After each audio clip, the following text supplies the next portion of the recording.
on these topics that affect you and I as Nigerians. This beautiful afternoon, I am not here alone. I have my guest in the house in person of Mr. John Oyebanji. Elaborate conversation about uh, the info price. And this has been going on in an upward level. If you take a very deep look at it, it's going up for a while. However, we'll be assessing the hike in fuel price and also in the way assessing the impact this hike in fuel prices had on Nigerians generally, on people, on transportation. And aside that, we're looking at the causes, the reasons why we are experiencing continuous hike in fuel price. There's no no, we are not the one increasing fuel. We've registered an increase in fuel price. This even happened last week. And if you are in Nigeria and you didn't carry keg to look for fuel all around your environment last week, then I don't think you're living in Nigeria with us. Anyway, welcome to Let's Talk this beautiful afternoon. Like I said, I have my guest in the house in person of Mr. John Oyebanji. He is a diplomat, or is into international diplomacy, and we'll be having the conversation together this beautiful afternoon. So permit me to welcome his presence. Good afternoon to you, Mr. Banji. Thank you. Good afternoon. Thank you for having me. Is it okay to call you Mr. Banji? Because I don't know, as much as it is John Oyebanji, Banji just comes really exceptional. Well, anyway, Okay, welcome to Let's Talk. Thank Thank you for you. being in the studio with me this Players. beautiful afternoon. players. And we're talking about assessing the hike in fuel price. Now, the thing is that Nigerians have experienced this again. As a matter of fact, if you had told Nigerians in 2012 that that was during Jonah administration, that they would later buy four at a point for 250, they would argue, because I remember when Jonathan said they would be removing fuel subsidy and Nigerians went to the streets to protest. What do you mean? That cannot happen.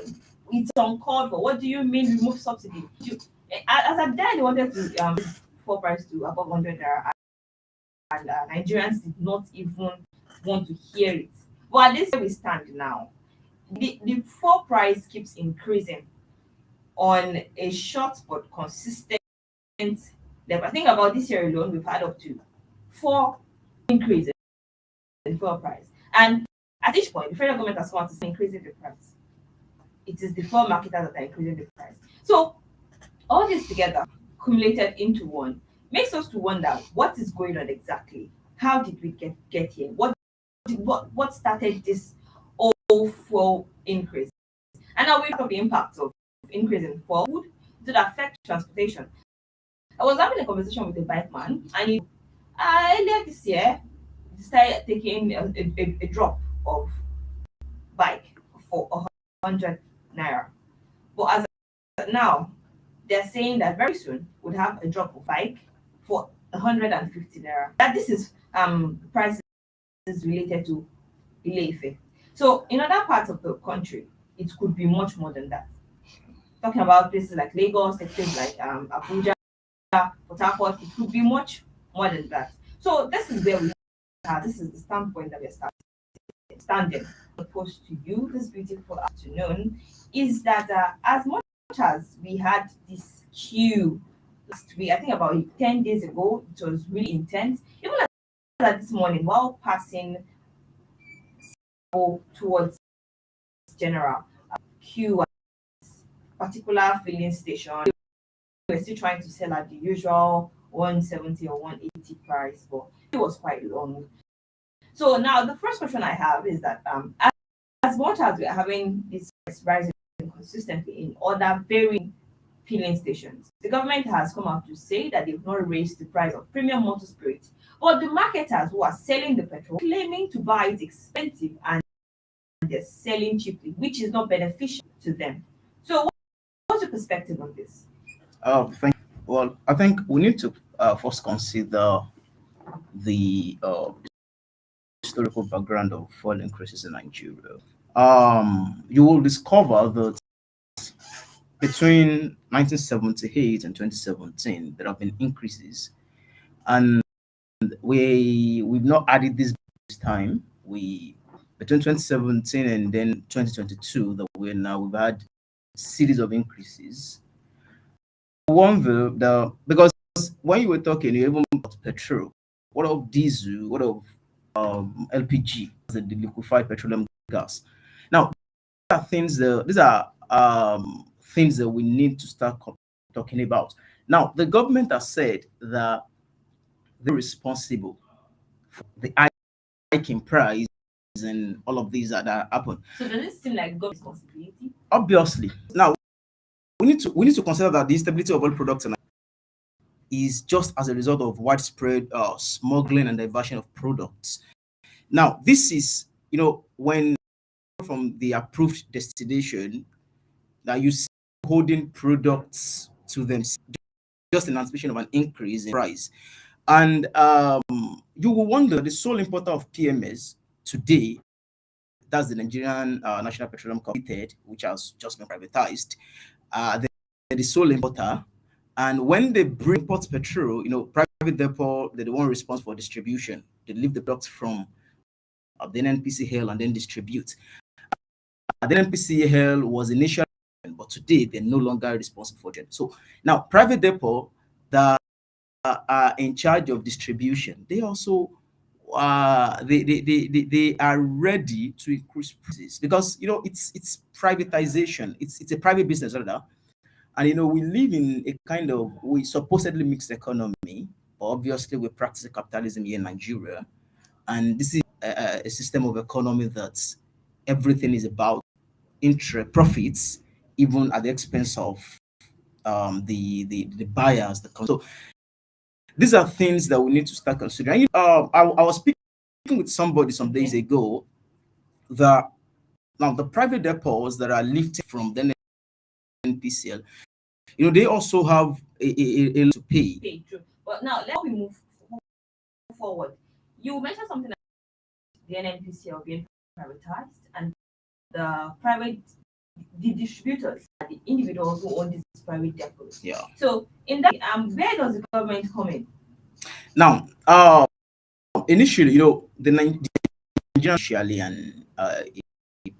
a government-owned corporation, but now that has been privatized, the government kind of responsibility was when we extract our crude, it is the responsibility of the government to do that. Then PCL is just responsible for importation. So they don't have the responsibility to go extract crude. It is the government. So we'll bring when that. it comes to the regulation of price, who should be accountable? Now, when it comes to the regulation, I think we have to talk about that because even that's part of the solutions that we have to this.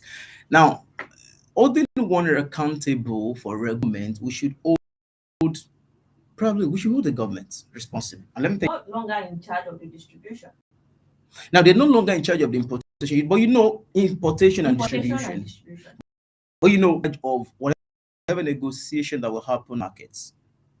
So now when they come into town, one of the things we need to start doing in Nigeria as a person, an entity, we start considering the fact that we need for the regulation. Like government should just hand off because these are things government still want to, government had privatized these, but add a little share yields and then, but yet, they still have interest in what goes on there. They still want to know what goes on in something that they've handed over to a private individual. So that's actually one of the things we need to consider, and that's one of the problems. Now let me bring us to this angle. When they import fuel and governments who obviously has some shares that are in the company also wants to dictate, also tell you, okay, this is the thing we need to start doing, this is the things we need to start doing. It will come to a point that private individuals who have bought this also sit and be like, why should you be interested in, why should you be ready to control, should be ready? I know, obviously, let's be realistic. It is the responsibility of the government to do this. We have only shifted our responsibility to individuals. Thus, that's just the fact. Okay, so now responsibility to individuals. Well, the thing is, Nigerians will most likely not mind whose responsibility it is. So far, it's very Nigerian. So far, it's affordable. So now, do you think whosoever is holding the hem of responsibility right now is doing a good job. The responsibility of purchases in Yes, and Nigeria. regulation of the price. Well, I would say, if you, I think some weeks ago, the that's Independent Petroleum Market Association of Nigeria came to attribute the increase in pump of petroleum, this premium motor spirit to hike in private diesel and the likes. The pods does not have the products at the moment. They told us they don't have the product at the moment. Private depots have taken the advantage. If we answer the question, I think the problem is that the person in charge is not in charge. That's How just because when you have a person, now for instance, government came out to tell us we're not responsible. Now the Price Regulatory Commission also came out to tell us we're not responsible. So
price of petrol is not determined by government, it's determined by the international price of crude. And when we want to consider, we have to consider the prevailing the freight rates, the insurance rates, you consider the dealer commission, the exchange rate. You have to consider margins. So at this point, every one of us will know that this is what the exchange rate is saying at this point. This is the logistics, the things that the cost for logistics are the things that will go for food deregulation. It will ensure market competitiveness. Now, if you're not selling yours at let's just 100 naira, and the other person is interested in selling is 100 naira, then people will go to that one. So people will go find them, the cheapest, and that actually, at that point, it will give us the kind of, it's just regulation of prices, just like a market. But at that point, you've actually removed that monopolistic barrier away from it. So we should go for enough prices. That's actually the best thing we can do. Okay. Another part I want us to take a look at is that well, we should say that the downstream sector is majorly involved in the phase that has to do with the sale. And we've about serious and heavy corruption in that sector. Now,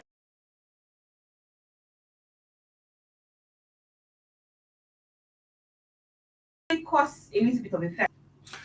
Well, I think I was something at that time about the corruption in that particular sector.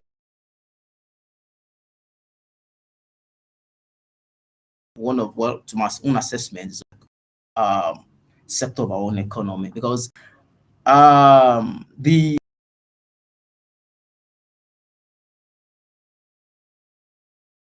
smuggling, a lot of things that happen.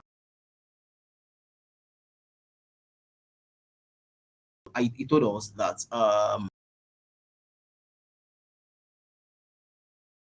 private depots, the ISB, their ways, they are waiting to be loaded.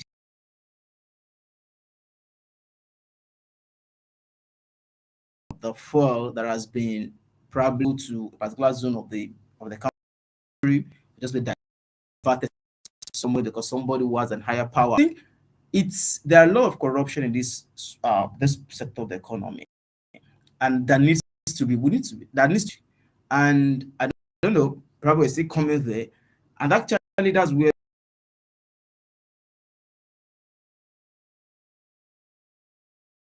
now. Okay, now I think should I think I need to now we have to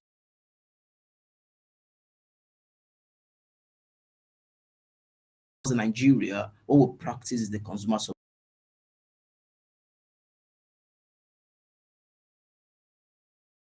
a nation produces banned there's such a nation because we need to move from consumption to production. But Nigeria, what we're practicing now is actually consumer subsidies. And although this subsidy regime is actually useful for stabilizing the domestic economy, but we need to consider its effect because a lot of times we're just short-sighted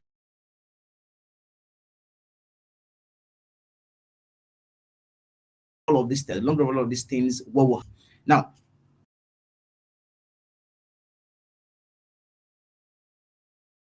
its long run effect on our growth and consider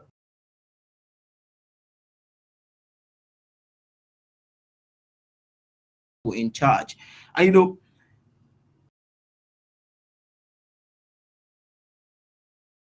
you ask me, so we go on, should we if you ask me, I'll actually answer at this moment we should exit from subsidy.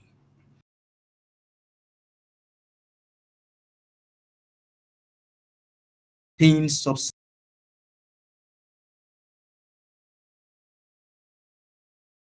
Create the production subsidy. exactly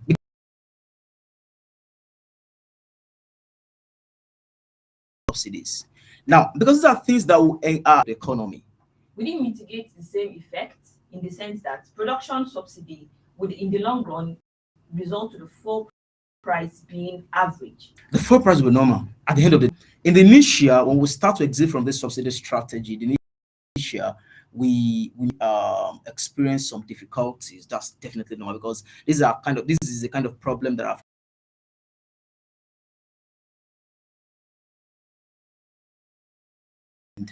a lot of economists in Nigeria, Okonjo Iweala said it. We've had a lot of even the former CBN governor, who was who's now the former emir of Kano, I said that Sanusi Lamido Sanusi. I said a lot more of times that we cannot progress on paying something. Okay, now let's take a track back. We going to subsidy. We started from corruption for this part of the conversation. Yes, and that as the build-up of corruption in the downstream over the years and led to where we are now, definitely. Then you mentioned subsidy and said that left to you, you really want Nigeria to quit in subsidy because it is not helping us get anywhere. So now the question is, if the current administration, President Muhammadu Buhari has said at the end of the administration in May 20 that he would sign off for subsidy, but he's signing off for subsidy without any vision to continue because he named production subsidy. So the question now is that would you still add to the removal of this subsidy? Now, thank you very much. Let's even consider this. Since the administration, maybe for like some years ago, we've been partial removal of subsidies, and over time, how do we even reason along this? That's partially number of times. I cannot count again. Don't even have a track of the number of times subsidies have been removed. Now, in having partial removal, now the question is, how long are we going to have that partial? When are we going to have full removal? Because I think, even left to me, I will tell you that this corruption in disguise. Because when you tell me you remove subsidy partially, yet see the effect, you still tell us you are removing it partially, nothing at the time. So now, I would advise that the government go on with the subsidy, but with an exit strategy, because we have to have a strategy. And what is the strategy? Should the strategy come before or after? Before. The strategy should come before, because you don't just the strategy should come before. And now, what's the first strategy? Now, government should retain the subsidies while they construct more refineries. And then, well, of course, we don't have refineries at the moment, so I don't know what we are rehabilitating.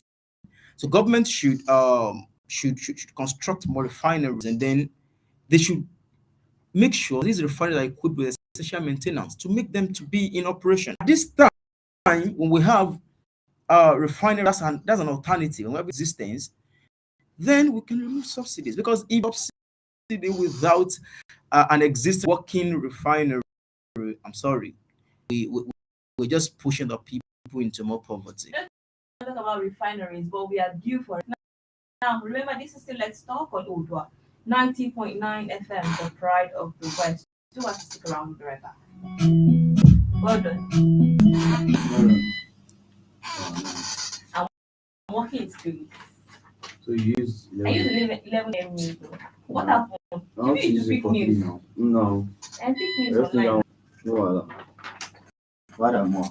What am I? Brother, No, but if you, which story and which story do you want? Should I send it to you? Send it to me, let that.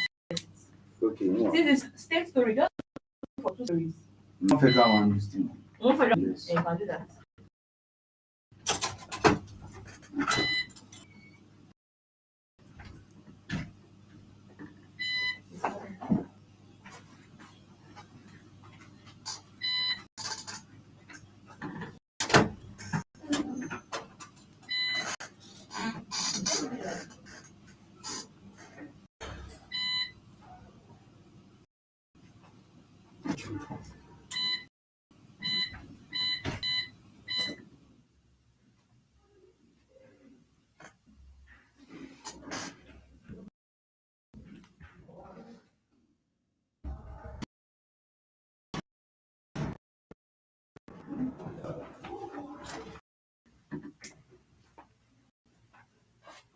Apologies, this doesn't usually happen. no problem.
Digging as we take you into the world of debatable and educative topics on politics, real life issues, government policies, affair. They said knowledge is power. Why don't you have it and let's rub minds together and let's talk every from 1 to 2 p.m. on OODUA 90.9.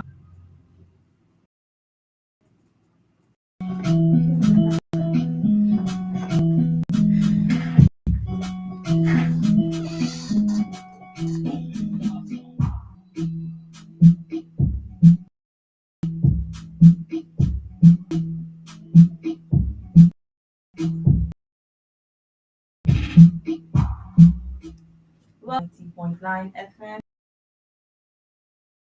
the pride of the West. But at this time, we're still with you, giving you the public enlightenment that you deserve. As we bring in you stories and topics in Nigeria this afternoon, we are discussing about the hike in we are assessing what is going on. And basically, I have at the house Mr. John Oyebanji. He's into international diplomacy, and we are talking about this item of price and very stopped for the break in transmission was basically corruption has permeated the downstream in the oil sector. However, we're also talking about subsidy. He has suggested that instead of subsidy that Nigeria does, why not let's go into the subsidy like other clients of the world? And I want to bring Mr. John Oyebanji back into us this afternoon. Thank you very much. Welcome back.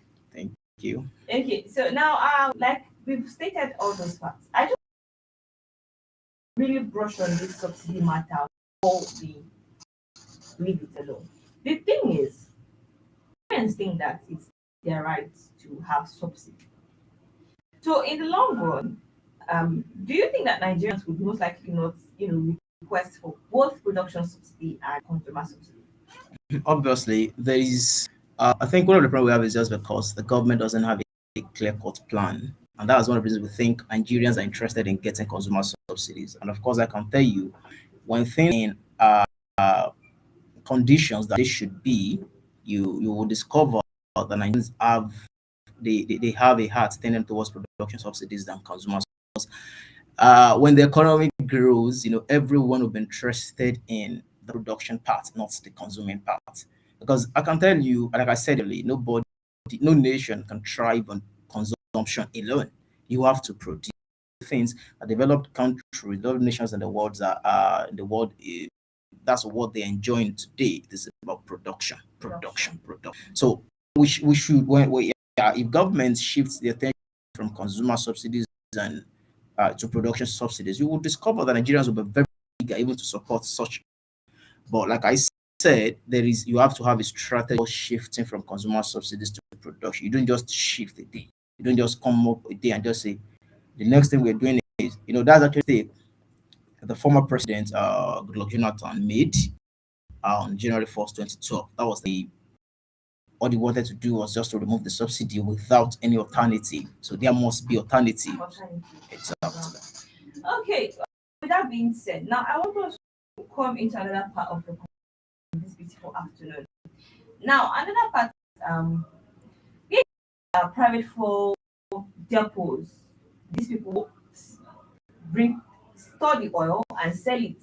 So where do you think they stand in the mix of this price? Because just like I said earlier, the federal government said they did not increase the price officially, but Nigerians are starting to buy. Some people bought for up to 400. Yeah, definitely. Yes. So where do these private depots stand? And do you think they are the problem? Actually, I would have allotted the blame to them, but I will tell you, they don't think they have, because like I said, we're in a capitalist economy, disguised as mixed. All they after is their own profits. Now I just told you that the international exchange rate is actually part of the thing to consider, because now they have to pay extra. They pay the private depot owners what they pay, the costs of distributing this fuel, actually very, very huge. And that actually bank on what is the government doing about. We have our exchange rate. We know what dollar is to naira today. We know what they pay on their freight rates and what they pay on their international insurance rates.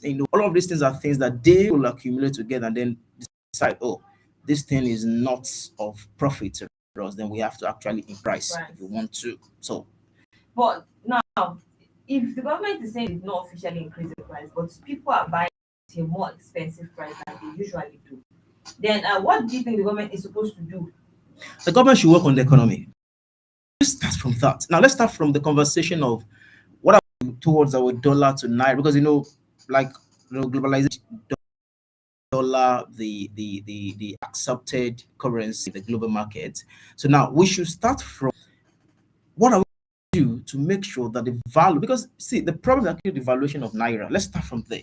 The devaluation of naira is actually part of the problem, and the more value naira is, the more costly these But things the like this will government is be. working on the value with the new CBN using this withdrawal limits.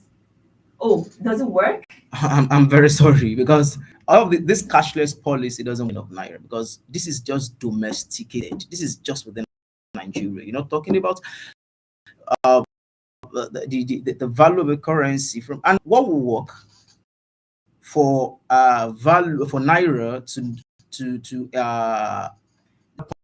point of devaluation is actually we diversify our economy. Okay, That's actually the okay. point. Let's still on value. Immediately when the CBN issued that everyone who ordered money at home turned into the bank because of the changing of the face of the naira, we saw a slight decrease. Although we're not talking about the official price, we're talking about the black market price now. And this is not something that anybody would, let's not pretend like the black market of naira to dollar does not exist. It exists. If you go to the bank would Definitely. sell for you 411 naira or something like that. But if you go to black market, because they who actually have the money, Exactly. you would hear 700 and above. So at that point, it's actually when people had to keep can drop at the point. In fact, I saw on Twitter a lot of people saying, "Oh, I think I'm running at a loss. I bought naira at this point, hoping to get to 1,000, and now the money." So did that work? See, I want to see now the fact holding currency or need money now the effect on black markets actually not. Now you just mentioned the value naira and the black market, value of dollar to naira and the market. Even at this book about now 400 at 400 naira, is naira a valuable currency? Even at $400, is it a valuable currency? Let's, because this is a conversation we need to start talking. These are conversation that we need to start making. Now, even if we sell, we know how the rate of naira to dollar some years ago, we know what it is today. So is it even as at 2015, we know the cries we were making as Nigerians that oh now these and naira has gotten to a point. I'm not sure this economy can grow again. At the point now we're at 400 and something naira. And the matter of fact, it is not even available in the bank. How many people get to the bank and get their dollar out of the bank? Banks don't even have this dollar that we're talking about. So this actually, and these are it's only the black market that has it, and then we are bringing naira. Okay, now after we've brought our naira bank, and then we've redesigned naira, and then we've brought it to the bank. What effect this exchange rate, even after maybe some days, maybe like 2 or 3 days, that we had a kind of slight decrease in today? What's the situation today? Because are things we need to start talking about. It's actually it's just like we make a short term plan. We don't think about the long run effect. We only consider what's happening at that point, not what will happen in the end of the day. So these are things we need to stay on. Have to be short